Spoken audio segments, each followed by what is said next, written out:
Yeah, I didn't hear you read it, but you gave it to me on hard copy. Oh, because I came to that meeting late. Ah, I like that. Did you ever read Villains by Necessity? No. It's a lovely book. I'm trying to remember. It was written by the wife of someone fairly famous, and it was the only book she ever wrote.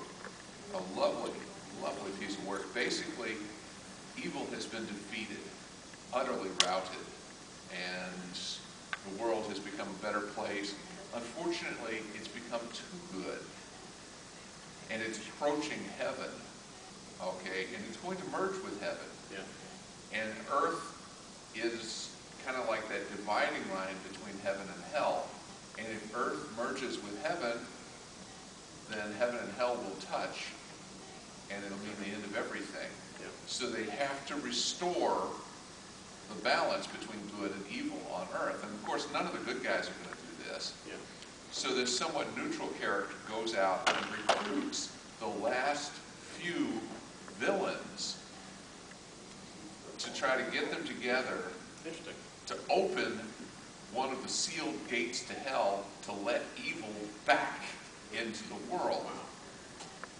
And unlike what you might expect, it's not a buddy book. They don't learn to work together. They hate each other.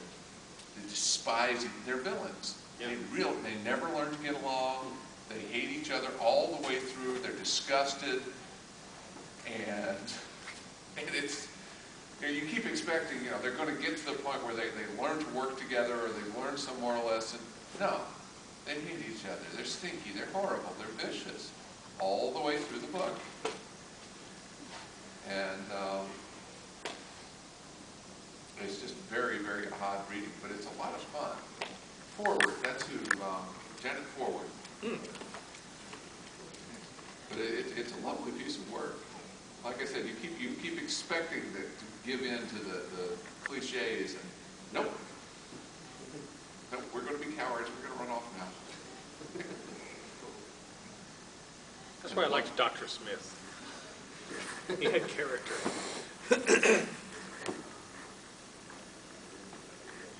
But that's all the neutral character has to work with, because none of the heroes are obviously going to help. Yeah. He said he would talk Batman into helping him on that one. So any struggles you writers can overcome? Getting your books out, anything like that? Just breathing and sleeping issues the last year and a half. Losing boxes to UPS. Get 4 hours of sleep and then sit at the computer and go, well, and nothing happens. Bad reject letters. Are there good reject letters? There really are good reject letters. I got a handful, and I put them up on my wall, and it was like, this is an awesome reject letter. It's like, this sounds like a fantastic project, and you should contact so-and-so. Like, Yeah. that's the best reject letter ever. And then I got another one that was like, I read it, and this is a long time ago, if you just get Jordan and Jillian together, I can market it as chiclet for you. Like, just come to my house with a shiv. Come on, just do it in person. So yeah, there's the nice and personal little, we didn't even give you a whole piece of paper. Those got me published. Away, yeah. Those got me published. I kept getting these rejection letters. Thank you for submitting this. Alas, we cannot use it. Like, they're saying, dear contributor, thanks, but no thanks, try again. Right. Why is there alas in these rejection letters? And several of the magazines were doing it. And I said, what the heck? I was on Bain's forum. I said, what the heck is this with alas? Yeah, it doesn't soften the blow. It just adds fake melodrama to it. Well, that's what they're trying to But do. how does this get you published? Yeah, They think that they're Shakespeare or something. I bitched about it on Bain's forum. I said, what is up with this? And Jim Bain said, well, maybe they're trying to be alliterative. Alack, alas, soleil. He did like a paragraph of color words. He says, that said, send me one single chapter of something you're working on, and I'll take a look at it. Wow, cool. It's like, okay. Sure, I can do that. Too many ideas, too little time. Yeah. That's my biggest problem. Now, here's one of my questions for a bunch of you, because I never understood it. Why is it that a lot of writers will put in English, then also they throw in some French term? then they go back to English. Because it's something stolen from Like that ransom, that terror, or whatever it is. raison. That's because it's stolen from French. Because Wow. there's sophistication, of course. Yeah. But sometimes because there isn't really a direct, useful, literal English. Reason to live, is it? Reason for being. Reason Yeah. for being, reason to live, you know, of what? English, English is lazy. We don't create our own words. We just steal other people's.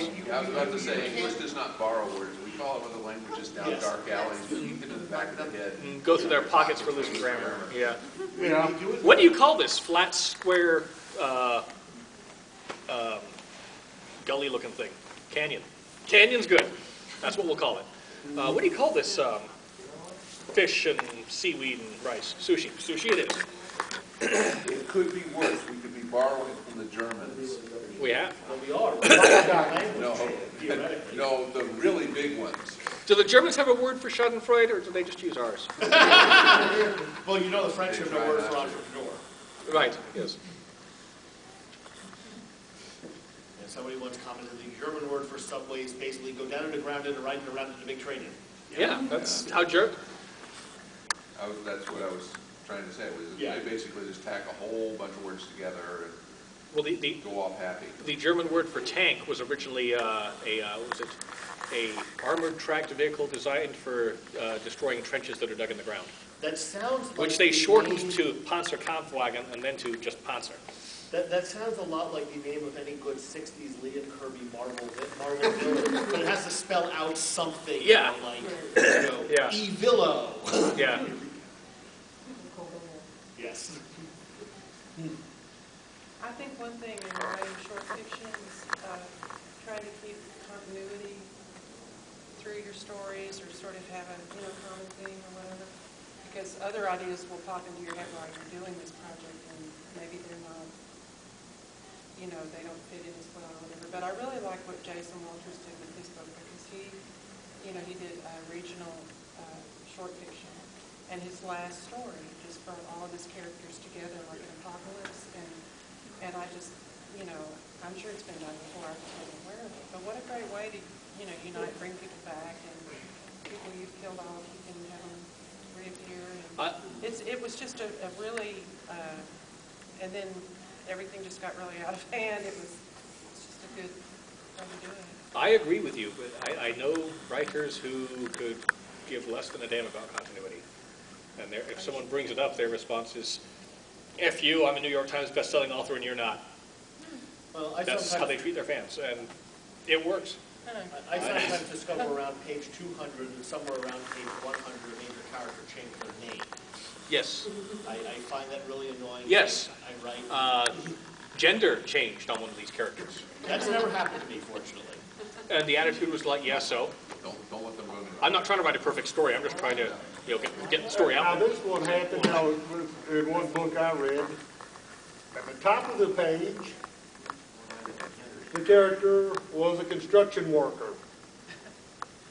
At the bottom of the page, they became a computer drone. Well, people just sat around all day entering data or something in the Well, computer. there was a universe And, shift, now, obviously. now, how did he change it here? And there was nothing that, it was, When I was it's like in a 10-minute span they did it. Your universe changed halfway down the page, and you didn't notice it. You moved to a different universe while you were reading the book. And in the other universe, it's a slightly different book with a different perspective. See, it was just, It was actually like Yes. it was actually just, Onion articles, science Not my fiction brother author would uses say quantum just you flux can't to say explain plot inconsistencies. Yes. you see, the other, you have a sister. Well, the Onion is the winner of 6 Hugo Awards. According to them.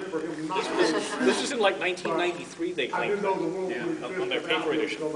Winner of 6 Hugo Awards. Is Go home and check. First thing you do when you get home, go in, rip his pants down and check. It's your sister now. Whoa. Report back. Don't take advice from Bill Levy, okay? Levy. Just stuff like that, so. It's okay, the spirit artist at the convention said it was okay. I'm gonna make a book on whether or not he shows up tomorrow. Well, for glaring things like that, you can't blame the author, you gotta go to the editor. Well, No, you can blame the author. Shouldn't have done it to begin You with. can't blame the author. Yeah, you can blame them both. Yes. And the copy editor. Oh, I try to. Yeah, I the try to author's be real job is tight to on write the stuff like story, that. the editor's job is to make sure the story makes sense with itself. Yo, you, this way.